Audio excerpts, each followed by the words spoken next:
Everyone, welcome back to my channel. कैसे हैं आप सभी।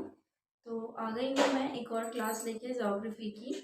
तो लास्ट क्लास में हम लोगों ने पढ़ा था रोटेशन और रेवोल्यूशन के बारे में। तो उससे ही रिलेटेड ये क्वेश्चन है। अगर आपने नहीं देखी है वीडियो तो ज़रूर चेकआउट कर लीजिएगा।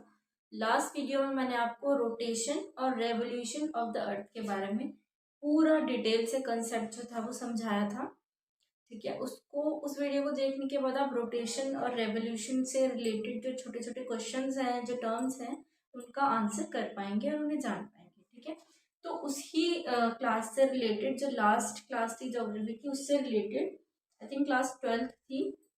तो ये क्वेश्चन है जो कि मेंस के प्रोस्पेक्टस से बहुत इंपॉर्टेंट हो सकता है लास्ट वाले टॉपिक से रिलेट करके। ठीक है, तो इसका जो आंसर था वो तो क्लास 12 में है, ज्योग्राफी क्लास 12 में। अगर आपको शुरू से देखनी है तो आप प्लीज़ मेरे चैनल पे जाके प्लेलिस्ट में ज्योग्राफी का सेक्शन सिलेक्ट करके सारी क्लासेस को अटेंड कर सकते हैं।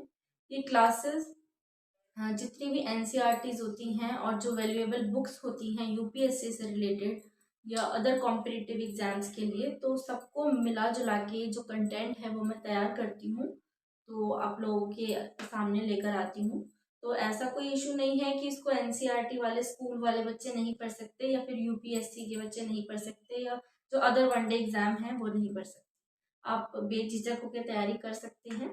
देखिए, मेंस के प्रोस्पेक्टस से ये बहुत ज़्यादा इंपॉर्टेंट क्वेश्चन है और इसका जो आंसर है वो ज्योग्राफी की क्लास 12 में आंसर है। ठीक है, किस तरीके से मैंने डे और नाइट का आपको समझाया था वो मैंने एक इजी लेमैन के लैंग्वेज में समझाया था। बुकिश लैंग्वेज में अगर आपको प्रॉपर इसका आंसर चाहिए तो मैं इसका आंसर अपलोड कर दूँगी। ठीक है, वीडियो के साथ ही अपलोड कर दूँगी। उससे पहले आप क्वेश्चन का जो आंसर है वो ज़रूर ट्राई कीजिएगा देना। How the tilt of the earth axis, मैंने आपको बताया था जो अर्थ है वो इस तरीके से टिल्ट है ना, उसके बारे में डिटेल बताया था, जो अपने एक्सिस पे रोटेट करती है। उसके अलावा रेवोल्यूशन के बारे में बताया था। रोटेशन और रेवोल्यूशन वनडे एग्जाम में आपसे डिफरेंस भी पूछा जा सकता है, तो हर एक डिटेल को, एक छोटी जो बात है वो भी आपको लेकर के चलनी है कॉम्पिटिटिव एग्जाम की तैयारी करते हैं। ठीक है, तो रोटेशन और रेवोल्यूशन क्या होता है, सन के अराउंड जो अर्थ घूमती है उसे हम रेवोल्यूशन कहते हैं। तो ये क्वेश्चन है, आप चाहें तो स्क्रीनशॉट ले लीजिए या आप चाहें तो इसको लिख के आंसर राइटिंग की प्रैक्टिस कर सकते हैं।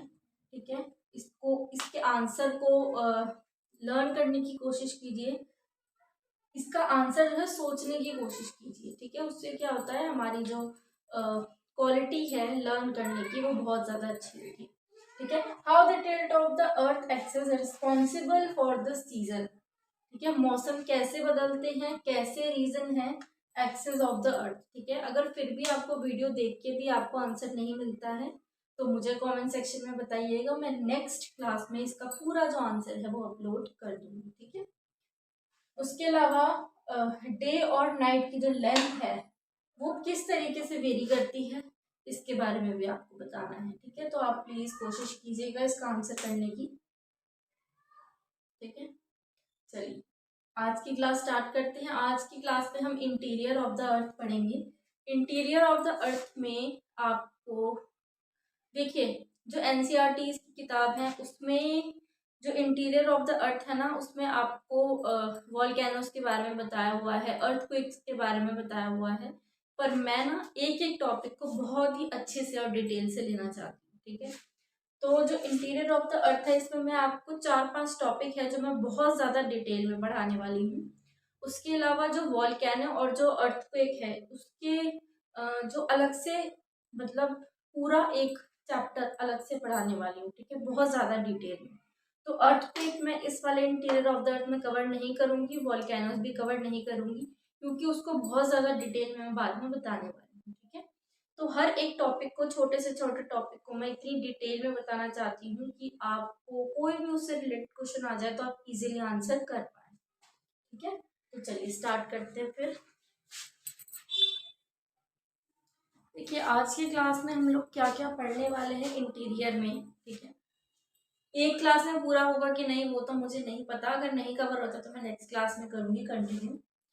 पर देखिए, इंटीरियर ऑफ द अर्थ में डायरेक्ट सोर्सेज पढ़ेंगे हम कौन कौन से होते हैं, डायरेक्ट सोर्सेज और इनडायरेक्ट सोर्सेज क्या होता है, ठीक है।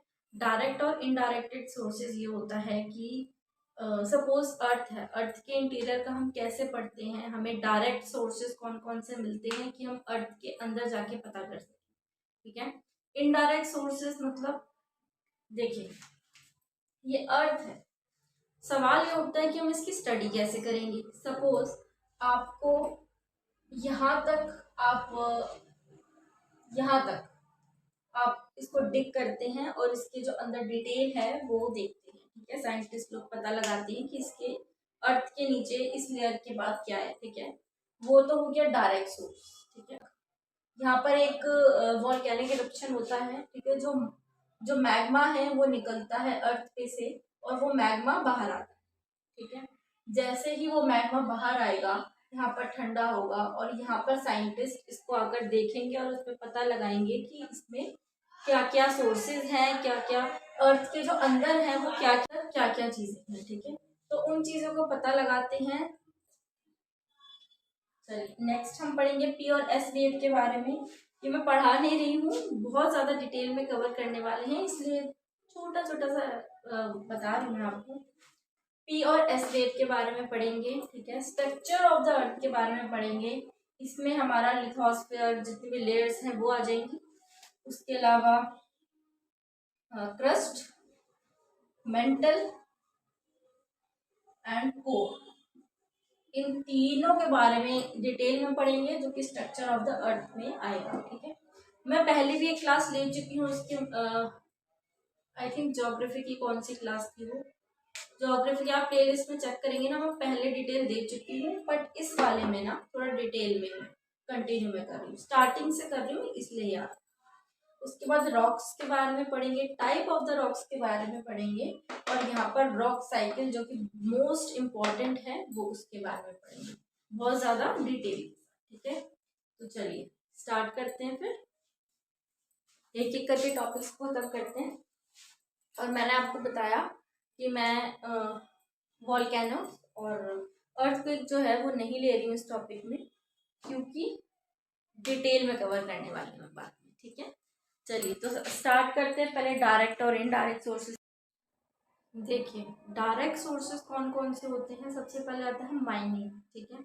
माइनिंग का मतलब है जब हम उसको डिग करते हैं, खोदते हैं, कोई माइनिंग एरिया हो, वो आता है डायरेक्ट सोर्सेज में, क्योंकि हम डायरेक्ट अर्थ के अंदर जाकर उसको डिग कर कर उसमें से पता लगा रहे हैं, ठीक है। सबसे एक प्रोजेक्ट है जो कि है डीप ओशन ड्रिलिंग प्रोजेक्ट, ठीक है। इस प्रोजेक्ट के तहत डीपेस्ट ड्रिल किया गया था कोला में इन आर्कटिक ओशन, ठीक है। जो आर्कटिक ओशन है उसमें ड्रिल किया गया था, ठीक है। और कितनी डेप्थ तक किया गया था, दैट इज 12 किलोमीटर, ठीक है।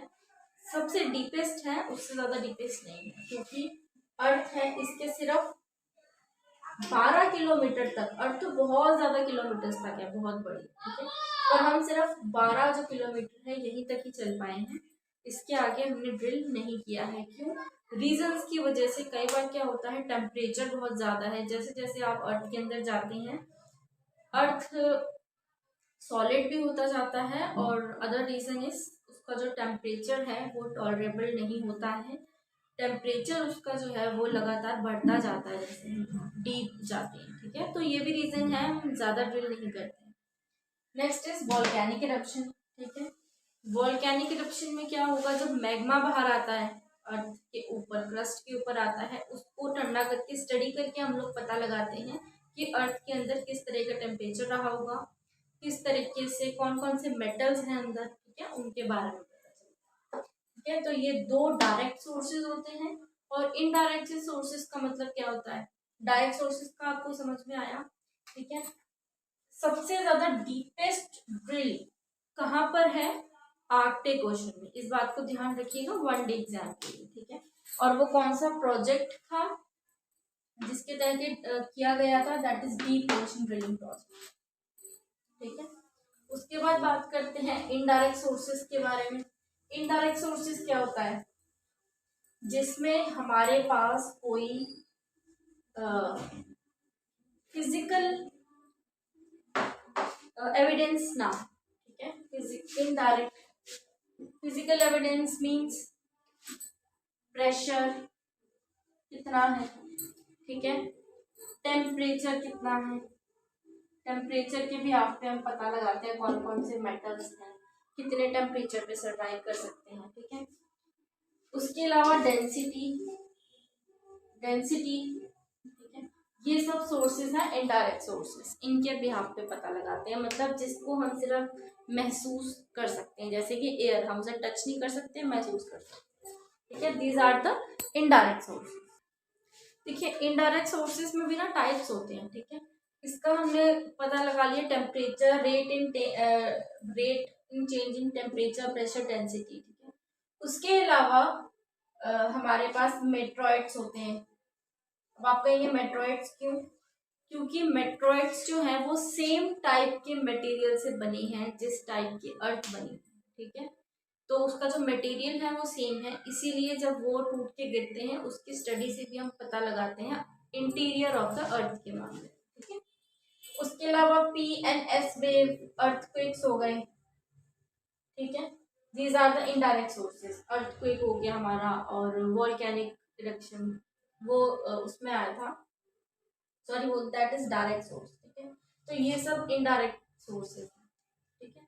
अगर इनके बारे में आपको डिटेल चाहिए तो आप मुझे बताना, वैसे ये सिर्फ एक बताने का टॉपिक था कि डायरेक्ट और इनडायरेक्ट सोर्सेज क्या होते हैं, ठीक है। आई होप आपको अच्छे से समझ में आया होगा।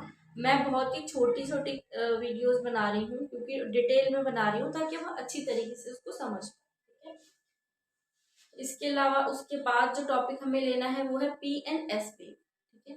पी एन एस वेव में देखिए, पी एंड एस वेव में ना, पी और जो एस वेव है वो मैं नेक्स्ट क्लास में आपको करवाऊंगी, ठीक है। इस क्लास में थोड़ी सी डिटेल पढ़ लेते हैं, ठीक है। डिटेल का मतलब है जैसे कि मैंने आपको बताया कि डेप्थ ऑफ द अर्थ जो है वो 12 किलोमीटर तक हमने अभी तक ड्रिल किया है, ठीक है। तो ये है हमारा अर्थ, ठीक है, ये है हमारी अर्थ। इसका जो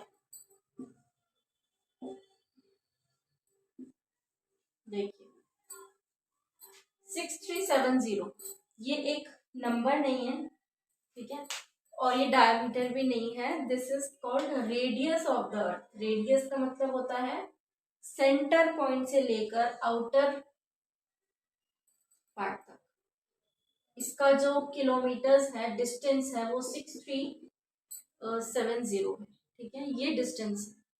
इतने डिस्टेंस में सिर्फ 12 किलोमीटर्स ही हम ड्रिल कर पाए हैं, तो आप सोच लीजिए अर्थ कितनी ज्यादा, ये सिर्फ रेडियस है, मैं डायमीटर की बात नहीं कर रही हूँ। उसको आप डबल कर लोगे, 2 से मल्टीप्लाई कर दोगे तो आपका डायमीटर आ जाएगा। पर रेडियस हम मतलब कुछ भी नहीं, मतलब इतनी बड़ी लाइन में सिर्फ इतना सा क्वेश्चन हमने डेप्थ करके देखा है, ठीक है।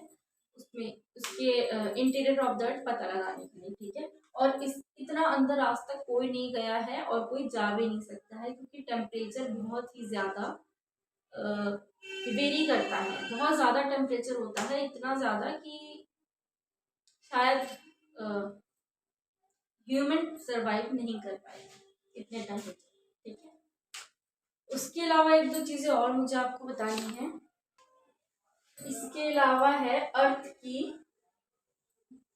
ग्रेविटी।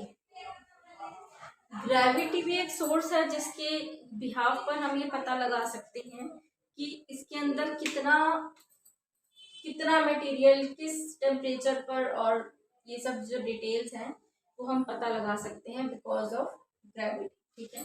तो इसमें ना मैं ऐसा करती हूँ कि डायरेक्ट और इनडायरेक्ट सोर्सेज, देखिए डायरेक्ट सोर्सेज में आपको दो चीजें मेन है जो आपको ध्यान रखनी है, that is volcanic eruptions and is mining, ठीक है। माइनिंग के थ्रू और वॉल्केनिक इरप्शन के थ्रू हम डायरेक्ट सोर्सेज मानते हैं, ठीक है। इनडायरेक्ट सोर्सेज में बहुत सारे आ जाते हैं, छोटे मोटे बहुत सारे आते हैं, जिसका मैं क्या ऐसा करती हूँ आपको मैं लिख के बता देती हूँ, आप चाहे तो स्क्रीनशॉट ले लेना, ठीक है, क्योंकि आपके नोट्स में आपको आसानी दे। देखिए डायरेक्ट सोर्सेज मैंने आपको बताया, ठीक है। इनडायरेक्ट सोर्सेज मैंने आपको यहाँ पर लिख कर बता दिए, ठीक है, जिससे क्या होगा आपको इधर उधर भागना नहीं पड़ेगा और एक ही पॉइंट में सब कुछ हो जाएगा, ठीक है।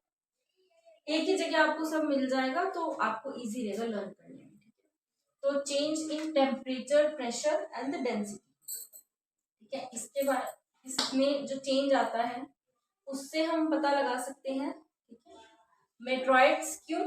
क्योंकि जो मेट्रॉइड्स का मटेरियल है और इंटीरियर ऑफ द अर्थ का मटेरियल है that is same, that's why इसको हमने कंसिडर किया है इनडायरेक्ट सोर्सेस। उसके अलावा ग्रेविटी, ग्रेविटी से भी हम पता लगाते हैं। वो कैसे? जो ग्रेविटी होती है वो पोल्स पे बहुत ज्यादा होती है। ठीक है, अगर ये अर्थ है तो जो इसके पोल्स है यहाँ पर जो ग्रेविटी है वो बहुत ज्यादा होगी। ठीक है, इंक्रीज होगी, और इक्वेटर के पास डिक्रीज होगी।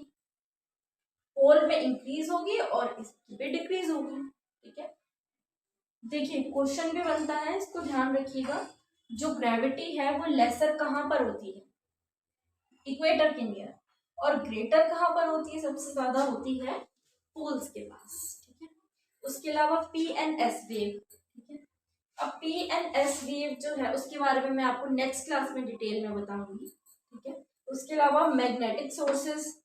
ठीक है, जितने भी मैग्नेटिक सोर्सेस हैं, सपोज अगर उसके बाद अगर मैग्नेटिक इफेक्ट आता है हमारी अर्थ में, तो ये जाहिर है कि उसमें मैग्नेटिक प्रॉपर्टी जरूर होगी। ठीक है, तो इस तरीके से कुछ सोर्सेस हैं, कुछ प्रॉपर्टीज हैं जिसके बिहाफ पर हम पता लगा सकते हैं कि हमारे बिना अर्थ के अंदर जाए कि हमें क्या क्या मिल सकता है हमारी अर्थ पे। मैग्नेटिक फोर्सेस कौन कौन से हैं और क्यों हैं, और कौन से मटेरियल हैं जो कि इसको इफेक्ट करते हैं। ठीक है, तो ये है कुछ indirect sources. Direct sources are, देखिए लर्न करके जाइए, बाद में लर्न करने का कोई सवाल नहीं उठता। क्लास में लर्न करके जाओगे आपको याद रहेगा। रिवीजन करो, सिर्फ रिवीजन करो। ठीक है, याद रखने का एक ही तरीका है, सिर्फ प्रैक्टिस और रिवीजन। ठीक है, दूसरा कोई शॉर्टकट नहीं। ठीक है, तो डायरेक्ट सोर्सेज में कौन कौन से आते हैं? Number 1, volcanic eruption, mining areas. ठीक है, जो कि आर्कटिक सर्कल में सबसे डीपेस्ट किया गया है 12 किलोमीटर। ठीक है, इनडायरेक्ट सोर्सेज में मेट्रॉइड्स आ गया, gravity, P and S wave, magnetic sources. उसके अलावा change in temperature, pressure and density. ठीक है, इसको ध्यान रखिए। ठीक है, आई होप आपको अच्छे से समझ में आया होगा direct indirect sources. Next class में हम इसकी कंटिन्यूटी में पी एंड एस वेव के बारे में पढ़ेंगे। ठीक है, उसके बाद मैं आपको पढ़ाऊंगी स्ट्रक्चर के बारे में, उसको उससे नेक्स्ट क्लास में। ठीक है, तो नेक्स्ट क्लास होगी हमारी पी और एस वेव में, हम उसका डिफरेंस भी पढ़ेंगे, डिटेल्स भी पढ़ेंगे पी और एस वेव होता क्या। ठीक है, तो चलिए मिलती हूँ आपसे नेक्स्ट क्लास में, जब तक के लिए बाय बाय। और प्लीज लाइक शेयर सब्सक्राइब जरूर कीजिएगा चैनल को। ठीक है, सपोर्ट बहुत ज़्यादा इम्पोर्टेंट है, तो प्लीज़ लाइक कीजिएगा, सब्सक्राइब कीजिएगा। पहली बार आए हैं चैनल पे तो सब्सक्राइब करके ज़रूर जाइएगा। चलिए मिलती हूँ नेक्स्ट क्लास में, बाय।